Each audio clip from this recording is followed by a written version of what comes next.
Is this the police department? Yeah, I needed 2 FOIA request forms, and I'm going to find out how I need to file an officer complaint. Okay, what kind of complaint? Like a misconduct complaint. Okay, against an officer? Yeah. Okay. We no longer dispatch for a police department. If you pick up that phone there, it'll bring directly to dispatch. Uh-huh. They'll ask your name and your information, and they'll make a ticket, and then you'll get an officer or something to help you. And if I wanted to remain anonymous, so will they... Yeah, just tell them down the phone. Okay, and also, I don't know if I should bring it up to you or them, but the laptops in the squad cars are currently open, and 2 of them, with what appears to be a cat or something maybe, in full view. So they might want to think about closing it, just privacy. And also the American flag needs some loving. Okay. So I don't know if I should tell you or tell them or... Okay, I can pass the message on. You said you had 2 of them? Yes, ma'am. We have a form here that you can fill out. You don't have to use our form. You can use your own form. You can write it up however you want. Cool. We'll accept the FOIA request by email or by fax or in written. Just we won't do it verbal. So if you want to use our form, You use won't our do forms. Okay. And I don't have to identify on these either, as long as I like give them an email or something to contact. I'm the FOIA officer here, so at a minimum, you just need to give me some kind of information to be able to get hold of you to let you know it's done, or just come back in 5 days, your choice. Okay, perfect. Awesome. What was your name? Wendy Flowers. Wendy, thank you. And if you want to speak to an officer about a complaint, as I said, we don't dispatch here anymore. The sheriff's office does, so just go and pick up the phone. Okay, and do you guys have like just a form I could take and bring back for officer complaint one? I think we do. Hold on just a second. Okay.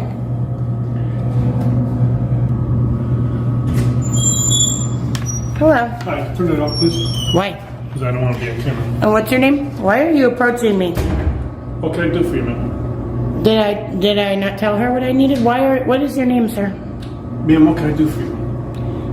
I already discussed it with her. And she came to me, I'm her supervisor. What can I And do what'd for she you? say? Why are you aggressive? What's your name? Who's Can you aggressive? identify? My name's Chief James Bianchi. You're the chief? Yes, I am. Can you please step back? No, please turn the camera off. Without your mask, you need to step back. No, I do not.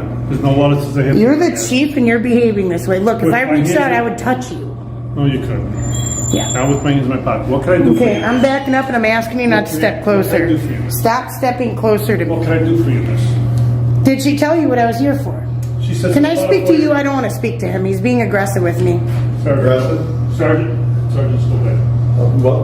Well, I'm requesting to speak to somebody that's not you. What should have been a routine records request immediately turns into something much more uncomfortable.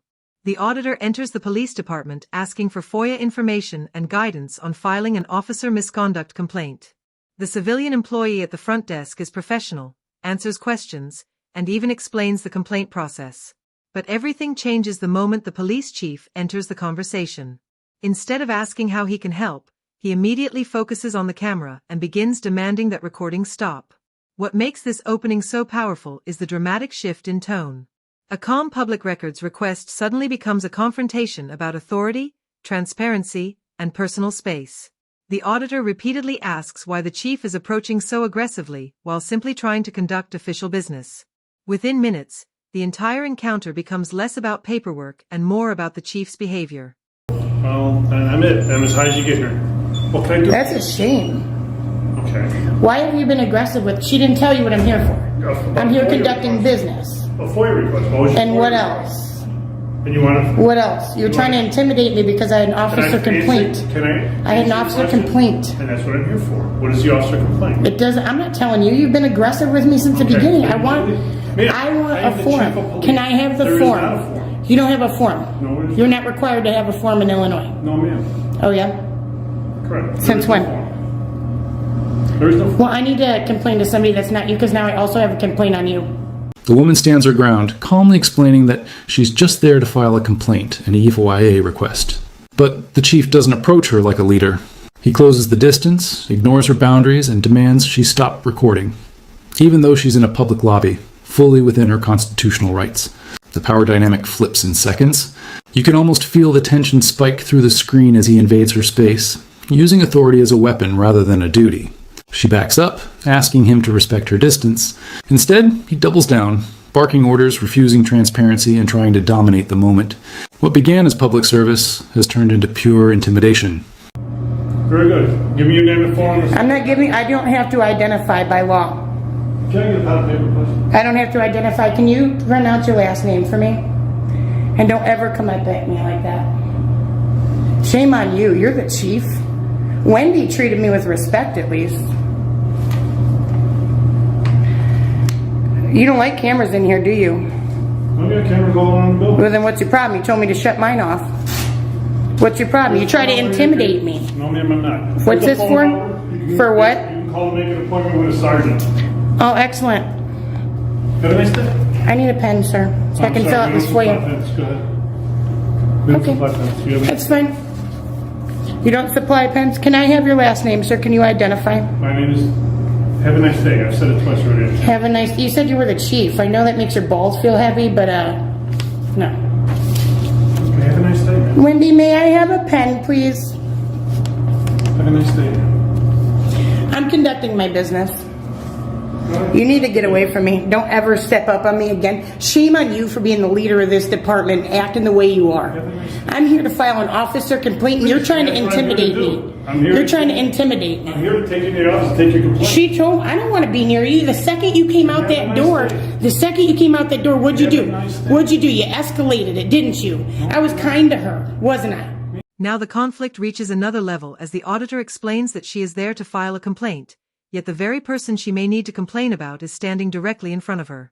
What makes this section so intense is the repeated clash over accountability. The chief insists there is no complaint form, while the auditor argues that citizens should have a clear process for reporting misconduct. The conversation becomes increasingly personal as she accuses him of intimidation and questions why he approached her in such an aggressive manner. Meanwhile, the chief repeatedly attempts to control the interaction, but every effort only seems to escalate tensions further. The auditor refuses to back down and continues documenting every second. This portion feels like a battle between a citizen seeking accountability and a public official who appears irritated by being questioned. No, she told me to use this phone. I'm going to use the phone. Actually, come here. I want to show you some problems I got. All right, come here, come on. So Mr. Chief, come here. Well, are we going to continue with your complaint? No. Oh, that's separate. I'm not complaining to you. I refuse to complain to you. Okay. I want you to look at your American flag. What about it? Look at it and tell me if you think it should be tattered that way and displayed. That's something I brought up to her in a professional, kind way. Okay, very nice. All right, and why is the cabs open on the computers, on the squads? Why are they what? Your laptops and the squads are open. What does that have to do with anything? You guys are supposed to create the privacy. Couldn't there, a lot of times, isn't there personal info that everybody shouldn't be seeing, maybe only you guys? It's password protected. It's not, you're telling me there's no words across the screens right now. I don't know. They're open. 2 squads right now. And I also came in and reported that. Okay. All right, I'm trying to protect the citizens, and apparently we need to protect them from you. Why did you come at me the way you did? I want you to explain yourself right now. Explain yourself. You came at me that way. Ma'am, have a nice day. Okay, do your business. I'm trying to finish mine. I need to read through my FOIAs, Okay. and she told me that you might have a complaint form. Do you have one or not? I told you we don't. We do personal interviews. Oh yeah, by you? Who the fuck would complain to you? You're a disgrace, dude. I know plenty of chiefs of police, and you're the worst fucking one. Worst one to ever approach me, ever. Ma'am, you have a nice day. Shame on you. Okay, have a good one. Have a nice day. I'm trying to conduct my business. Stop following me around. I'm not. She told me to use the Have a phone. nice day. She told me to use the phone. File a complaint. You know what's sad? But to kill no. But have a nice You know what's sad? How long have you been chief? Have a nice day. You're a brand new chief, ain't you? Have a nice day. Are you a brand new chief this year? Have a nice day. Were you disappointed? Have a nice day. Okay, then leave me alone while I conduct my business. Have a nice day. Okay. At this stage, the encounter shifts from complaints and paperwork to broader concerns about professionalism and leadership. The auditor points out issues around the department, including a damaged American flag and exposed laptop screens in police vehicles that could potentially reveal sensitive information. What makes this section interesting is that she repeatedly tries to redirect the conversation back toward legitimate concerns, while the chief appears focused on ending the interaction. The auditor argues that she came to help identify problems, not create them. Instead of discussing those concerns, the chief continues following her through the lobby. The discussion becomes a referendum on what citizens should expect from public servants. By now, the original complaint has almost been forgotten, replaced by a growing dispute over conduct and accountability.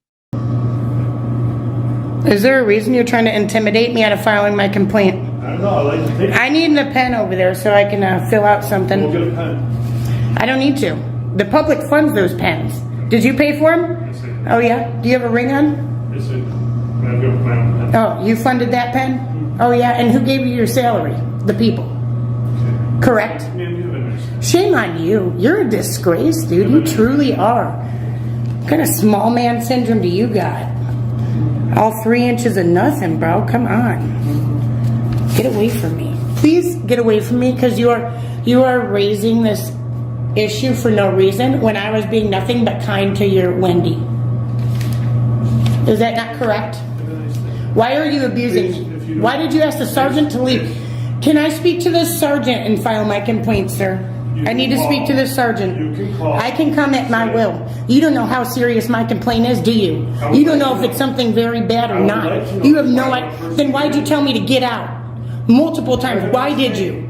No, shame. Get away from me, dude. You walked up on me, and even after I asked you to step back, you walked up on me more. I would very much like to. I want you to get away from me. I'm done speaking to you. Take your complaint. I'm done speaking to you. You can call. No, set up an appointment don't speak with to the me. sergeant. I'm not doing that. I'm here now. Okay. Well, the sergeant's busy. She told me to pick up that phone, and then you came out here abusing me. Pick up the phone. No, fuck you. Pick up the phone. I don't want to go near you. Are you going to get away? Go away so I can use the phone. You're standing. Look how close he's standing to that, guys. He is about 2 foot away. He won't let me use the pen. Will not let me use the pen that's funded by the public tax dollars. You fucking idiot. Shame on you, dude. You're going to lose your job one of these days. You know what? Last sheriff I told that to, guess what? He's not the sheriff anymore. Want to know why? Because you're doing the same shit. You're fucking ballsy. You know that? You ain't married, are you? Oh, yeah. Your poor wife. Poor thing. Why don't you guys clean up your fucking nasty lobby instead of harassing me? Why don't you fucking go take care of your American flag that's all tore up? Or that one. Look how proudly you present that one. I've already shown my camera. Look how proud you present that. Are you ashamed of yourself or what? Did you serve in the United States military? I can tell you didn't. Fuck you, dude. You're a fucking disgrace to everybody that's fought for our country and every good officer out there. This is where emotions boil over completely. The auditor openly accuses the chief of abusing his authority and attempting to intimidate her out of exercising her rights. What makes this segment so significant is the constant contrast between the auditor's original purpose and the confrontation now unfolding. She repeatedly points out that she arrived peacefully to request records and file a complaint, yet finds herself arguing with the highest-ranking officer in the building. The chief remains close by throughout the interaction, which the auditor interprets as continued intimidation. The discussion becomes highly emotional, with accusations flying in both directions. What started as a records request has now evolved into a public challenge of the chief's leadership style and professionalism. The tension here is unmistakable. We got good officers getting killed and hurt all the time because of fucking punks like you, and you're the leader of this department? You came out to me like that? Are you serious? You could have came out saying, hey, I'm the chief, blah, blah, blah. I still don't know how to say your last name. And all this, what's your complaint about? Remember, but you couldn't. You couldn't do it, could you? Why? If you treat me this way, no, damn well you got a bunch of domestic abuse going on at home, and someone should investigate you. Now get the fuck away from me and stop trying to intimidate me.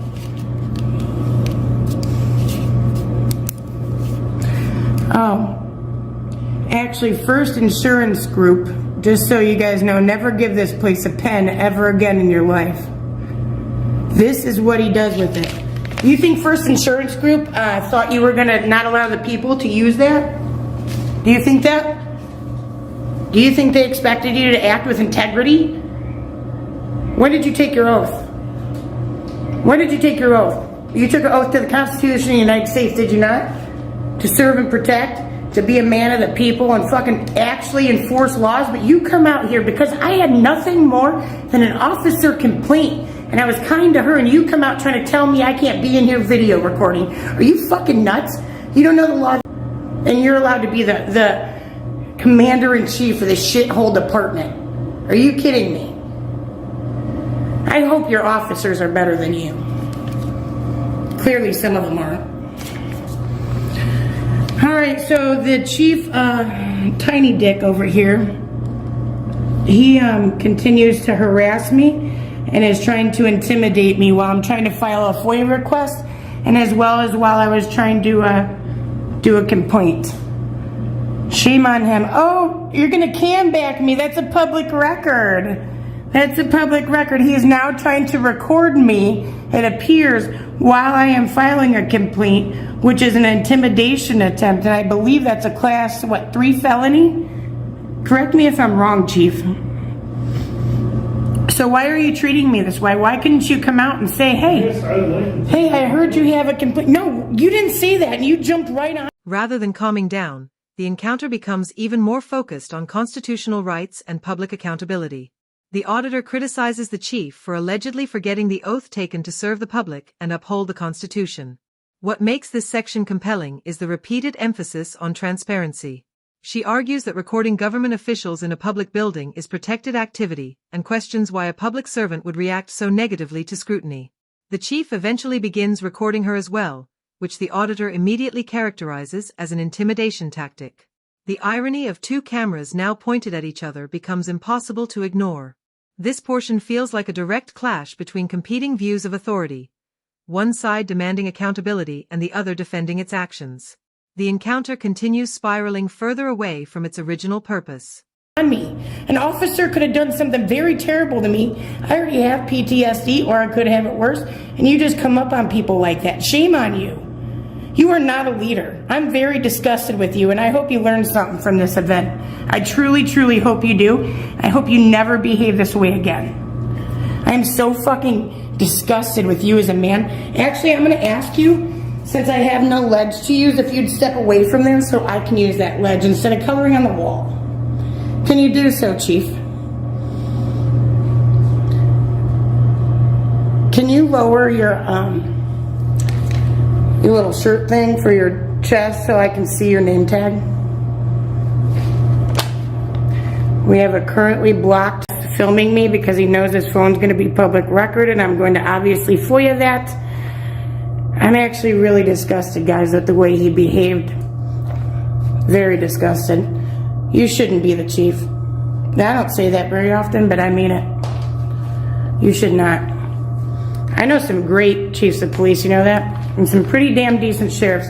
You're a fucking turd, dude. You are. You're gonna be one of them Drew Petersons, aren't you? Kill your fucking wife and stuff her in a drum. You look like the guy that would do it. Your demeanor, it's disgusting. The way you came at me like that, fucking disgusting. And I think you owe me an apology right now.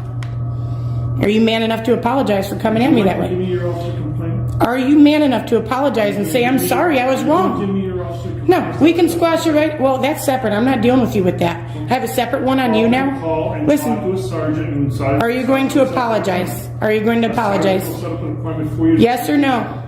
Do you apologize for your behavior?